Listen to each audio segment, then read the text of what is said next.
अस्सलाम वालेकुम, कैसे हैं आप सब। तो आज हम बात करने जा रहे हैं एक्सरसाइज 14C के क्वेश्चन नंबर 15 की। मेरे पास ये बुक 1 है जिसको हम D1 भी बोलते हैं और उसका ये चैप्टर नंबर 14 चल रहा है। इस चैप्टर की डिफरेंट एक्सरसाइज से रिलेटेड बहुत सा कंटेंट, बहुत सा सोल्यूशन मैं अपलोड कर चुका हूँ। मैंने चैनल पर सेपरेट प्लेलिस्ट बनाई हुई है इस चैप्टर के नेम से। तो अगर आप इसके बाकी सोल्यूशन में इंटरेस्टेड हो, बाकी एक्सरसाइज में इंटरेस्टेड हो, तो मैं लिंक डिस्क्रिप्शन में दे रहा हूँ। वो आप लिंक को फॉलो करते हुए उस प्लेलिस्ट तक पहुँच जाएंगे जहाँ पर मैंने इसका तमाम कंटेंट अपलोड किया हुआ है। जो अभी तक मैं कर चुका हूँ वो भी आपको यहाँ पे मिल जाएगा और जो इन फ्यूचर में इस चैप्टर से रिलेटेड कंटेंट अपलोड करूँगा वो भी आपको इसी प्लेलिस्ट में मिलने वाला है। तो मैंने लिंक डिस्क्रिप्शन में दे दिया, अगर आप इंटरेस्टेड हो बाकी सोल्यूशन में तो वो आप देख सकते हैं। अब स्टार्ट करते हैं हम यहाँ पे क्वेश्चन नंबर 15 को, जो आपको यहाँ पे पिक्चर में नज़र आ रहा होगा। हम इसकी सबसे पहले स्टेटमेंट रीड करेंगे और स्टेटमेंट रीड करने के बाद हम कहते हैं इसके सोल्यूशन की तरफ बढ़ेंगे। तो यहाँ पे स्टेटमेंट मैं रीड करने जा रहा हूँ। तो क्वेश्चन नंबर 15 यहाँ पे लिखा हुआ है कि अ pipe of a length 15 centimetre has an internal radius of 3.8 centimetre. एक पाइप है जिसकी लेंथ 15 सेंटीमीटर बताई हुई है और उसका इंटरनल रेडियस 3.8 सेंटीमीटर बताया हुआ है। ये इंटरनल रेडियस क्या होता है ये भी आपको सामने नज़र आ रही है शेप, उसमें आप देख सकते हैं मैंने 3.8 सेंटीमीटर यहाँ पे मार्क किया हुआ है। ये इसका इंटरनल रेडियस है, ये मैं अभी एक्सप्लेन भी करूँगा। अभी फ़िलहाल आपके लिए यहाँ पे हम इतनी बात समझने वाली है कि हम एक पाइप है जिसकी लेंथ 15 सेंटीमीटर है और जिसका इंटरनल रेडियस 3.8 सेंटीमीटर है। अभी हम इस चीज़ों को एक्सप्लेन करते हैं। तो the thickness of the pipe is 0.8 centimetre. इस पाइप की थिकनेस भी हमें बताई हुई है। तो इस पाइप की जो थिकनेस है वो 0.8 सेंटीमीटर है। इसको हम उर्दू में कहें कि पाइप कितना मोटाई में है, वो हम उसका लफ्ज़ बेहतर इस्तेमाल कर सकते हैं थिकनेस के लिए। तो इस पाइप की जो थिकनेस है वो 0.8 सेंटीमीटर बताई हुई है। Find the total surface area of the pipe. हमने टोटल सरफेस एरिया जो है इस पाइप का निकाल कर बताना है। सरफेस एरिया क्या होता है? ये जितनी भी आपको आउटर सरफेस नज़र आ रही होती है किसी भी फिगर की, जिसको आप टच कर सकते हैं, जो आपके सामने विजिबल हो, जितनी भी आउटर सरफेस हो, चाहे वो टॉप पे हो, बॉटम पे हो, कर्वेचर पार्ट में हो, जैसी भी हो, वो सब की सब सरफेस एरिया में काउंट होती है। तो हमने उस सब का सरफेस एरिया मिलाकर बताना है कि कितना बनता है, यानी इस पूरी शेप का, इस पूरे पाइप का हमने सरफेस एरिया निकाल कर बताना है। तो ये हमारे पास क्वेश्चन है। अब आप इसकी फिगर की तरफ आएँ जो यहाँ पे बनी हुई है। तो सबसे पहले तो इस इंटरनल रेडियस को समझ लें क्योंकि ये बड़ा इंपॉर्टेंट रोल प्ले करेगा। आप देखें जब भी रेडियस की बात आती है तो हमारे जहन में एक सर्कल आता है, क्योंकि रेडियस सर्कल से जुड़ा होता है। यानी कोई भी आपके पास सर्कल हो, उसके सेंटर से लेकर बाउंड्री तक का जो डिस्टेंस होता है ना, वो बेसिकली क्या कहलाता है? वो कहलाता है रेडियस। अब यहाँ पे भी अगर आप पाइप को इमेजिन करें, पाइप एक बेसिकली ये जो पाइप है इसको हम कह सकते हैं ये हॉलो सिलेंड्रिकल पाइप है। यानी है तो सिलेंड्रिकल शेप में, बस हॉलो होता है, दरमियान से खाली होता है, क्योंकि पाइप है। आप इसको इमेजिन कर सकते हैं इसकी एग्जैक्ट फिगर क्या होती है तो आपको समझ आ जाएगी। और इस पाइप की कुछ मोटाई भी होती है, कुछ थिकनेस भी होती है। तो मैंने इस पाइप को इस तरीके से यहाँ पे ड्रॉ किया हुआ है। इसकी जो थिकनेस है इसको मैंने लाइट ब्लू कलर से मेंशन किया हुआ है, वो 0.8 सेंटीमीटर है और ये दोनों एंड पे सेम होगी। तो मैंने फ्रंट एंड पे भी आपको देख ले मेंशन किया हुआ है और ये बैक एंड पे भी मैंने आपको मेंशन किया हुआ है। और जो इंटरनल रेडियस होगा ना, वो बेसिकली इंटरनल का लफ्ज़ यहाँ पे इसलिए यूज़ किया गया है, ये वो रेडियस है जो पाइप के सेंटर से लेकर जो उसकी थिकनेस है वहाँ तक का डिस्टेंस है। तो आप देखें इसकी पाइप की सेंटर से लेकर, मैंने सेंटर से रेड डॉट बनाया है, और उसकी थिकनेस तक का जो डिस्टेंस है वो बेसिकली कहलाएगा रेडियस। अब क्योंकि पाइप इस तरह की शेप होती है, इसमें जब थिकनेस आती है तो उस थिकनेस की वजह से दो सर्कल्स बन जाते हैं। एक बनता है आउटर सर्कल, जो कि पाइप का आउटर सर्कल आपको नजर आएगा, जिससे आप ग्रिप भी करेंगे पाइप को, और एक उस थिकनेस की वजह से एक इनर सर्कुलर शेप भी बन जाती है, जो कि हॉलो होती है बेसिकली। तो इस सर्कल के सेंटर से लेकर जो आपके पास सर्कल बन रहा है, ये थिकनेस तक का जो डिस्टेंस है ये हमारा कहलाता है इंटरनल रेडियस, जो कि मैंने ऊपर रेड से मेंशन भी किया हुआ है। अब अगर पूरा रेडियस निकालना चाहूँ, पूरा रेडियस का मतलब है पूरे सर्कल का रेडियस, जो कि एक बिगर सर्कल है जो कि आउटर साइड से मौजूद है, तो मुझे इस 3.8 में, यहाँ तक तो 3.8 है, मुझे इस 3.8 में इतनी भी ये जो थिकनेस है ये भी प्लस करनी पड़ेगी, ताकि जो कि 0.8 है, ताकि मुझे आउटर सर्कल का रेडियस निकल के आ सके। तो यहाँ पे दो रेडियस हैं, एक है इंटरनल रेडियस जो कि इस छोटे वाले सर्कल का है, एक है एक्सटर्नल रेडियस जो कि इस आउटर सर्कल का है, जो कि इसकी आउटर बाउंड्री में आपको पाइप में नज़र आ रहा है। तो पहले मैं ये सेपरेट करके लिख देता हूँ ताकि आपको ये बात क्लियर हो जाए, क्योंकि हमने इनको इस्तेमाल भी करना है, तो ये ना हो कि आप उसमें कन्फ्यूज़ हो। तो एक तो है इनर रेडियस, मैं वो तो यहाँ पे क्लियरली मेंशन कर दूँ पहले ही।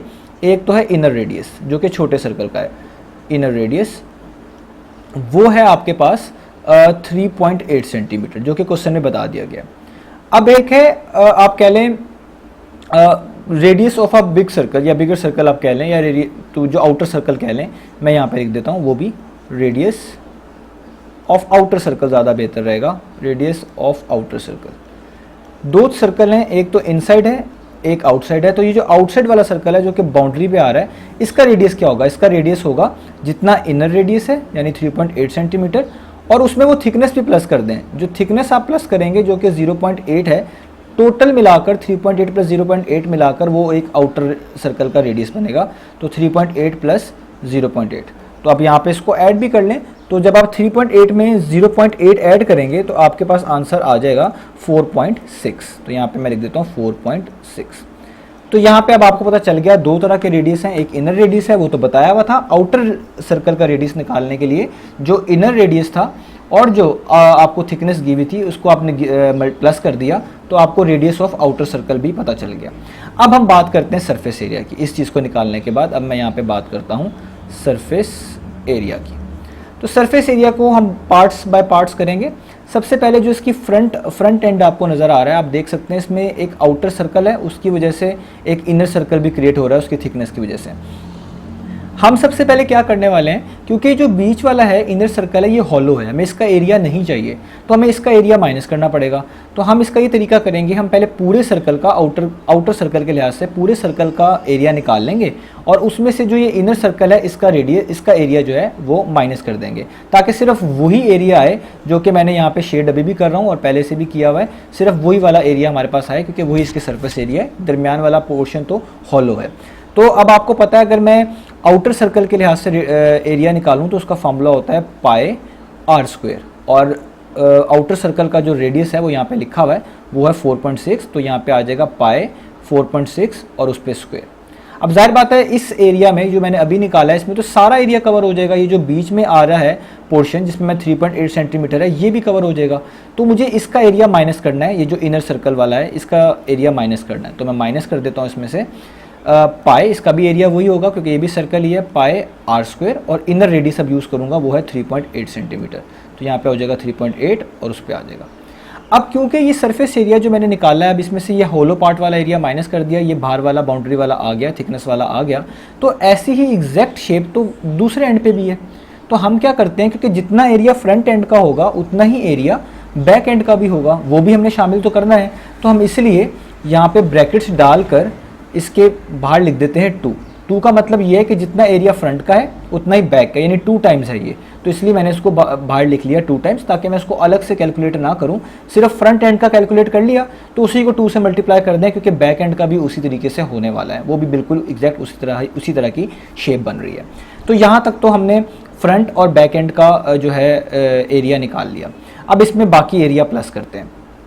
अब जो दूसरा एरिया हमने यहाँ पे प्लस करना है वो है इसकी कर्वेचर पार्ट। आप इसको अगर इमेजिन करें, ये एक 3D जो है ना ऑब्जेक्ट है, तो इसका ये कर्वेचर बन रही होगी इस तरीके से, इस पाइप की ये कर्वेचर होगी। और आपने इस चैप्टर में सीखा है कि कर्वेचर पार्ट का जब भी आप कहते हैं एरिया निकालते हैं तो कर्वेचर पार्ट का एरिया जो है इससे रिप्रेजेंट होता है 2πr/h। जब भी आपने कर्वेचर पार्ट का एरिया निकालना हो किसी भी सिलेंड्रिकल ऑब्जेक्ट का तो आप 2πr/h यूज़ करते हैं। टोटल सरफेस एरिया निकालना हो तो उसका फॉर्मूला होता है 2πr² प्लस 2πrh, लेकिन जस्ट कर्वेचर पार्ट जो कि इस पाइप का है उसका एरिया आपने निकालना हो तो आप यूज़ करते हैं 2πrh, ये उसके कर्वेचर पार्ट को रिप्रेजेंट करता है। तो मैं यहाँ पे लिखूँगा 2πr। अब r कौन सा मैं यूज़ करूँगा यहाँ पे, ये बड़ा इंपॉर्टेंट है। तो सबसे पहले मैं जो कर्वेचर पार्ट निकाल रहा हूँ, क्योंकि इसमें ये हॉलो स्पेस है, इसका मतलब अगर आप इसको इमेजिन करें, मैं इसको यहाँ पे डॉटेड लाइन से बना भी दूँ तो ये अंदर भी एक सिलेंड्रिकल शेप ही होगी, जिससे आप इसको देख भी सकते होंगे एक एंड से दूसरे एंड पे, तो अंदर भी इसका एक कर्वेचर होगा इस हॉलो शेप की वजह से। तो मैं अभी इसकी बात कर रहा हूँ, इस इनर सिलेंड्रिकल शेप की। तो इसका रेडियस यूज़ करूँगा 3.8, तो मैं यहाँ पे लिखूँगा 2π 3.8, और हाइट का मतलब होता है यहाँ पे लेंथ ऑफ अ पाइप या लेंथ ऑफ अ सिलेंडर। तो यहाँ पे जो लेंथ इसकी गिवन है ना वो हमारे पास थी 15 सेंटीमीटर, वो मैंने यहाँ पे मेंशन नहीं करी हुई लेकिन वहाँ बता दी थी। तो इसकी लेंथ हमें गिवन है 15 सेंटीमीटर, तो ये हाइट ही इसकी लेंथ का रोल प्ले करती है। तो यहाँ पे हाइट की जगह पे आ जाएगा 15 सेंटीमीटर। अभी भी इसमें एक एरिया मैंने और प्लस करना है, वो कौन सा होगा, तो देखिए जिस तरह मैंने इनर जो सिलेंड्रिकल शेप बन रही थी उसका कर्वेचर पार्ट का एरिया मैंने ऐड किया है, इसी तरीके से जो आउटर शेप है, ये जो आउटर आपके पास पाइप है इसकी, जिस पे मैंने पहले भी लाइन लगा दी थी, इसकी कर्वेचर पार्ट भी तो आपको इसमें ऐड करनी पड़ेगी। तो इसका फॉर्मूला भी सेम होगा 2 पाई आर एच, तो आप यहाँ पे लिखेंगे 2 पाई आर। अब यहाँ पे जो रेडियस यूज़ करेंगे, क्योंकि ये आउटर है तो इसके लिए आउटर सर्कल का रेडियस यूज़ करेंगे, तो वो है 4.6, तो यहाँ पे आप लिखेंगे 4.6 और इसके साथ भी एच आएगा, एच सेम ही है दोनों से, जो है सिलेंड्रिकल शेप्स के लिए, यानी जो इनसाइड है जो आउटसाइड है दोनों सेम है, तो उसके लिहाज से यहाँ पे हाइट दोबारा से या लेंथ दोबारा से आएगी 15। तो ये इसका टोटल सरफेस एरिया यहाँ पे हमारे पास रिप्रेजेंट होगा। अब हम इसको ऐड कर लेते हैं। मैं आपको यहाँ पे ये सारी चीज़ जो है एक बारी में ही ऐड करके दिखा देता हूँ। तो यहाँ पे आपको कैलकुलेटर नज़र आ रहा है। मैं सबसे पहले लिखूँगा 2, तो यहाँ पे मैं इसको लिखना स्टार्ट करता हूँ।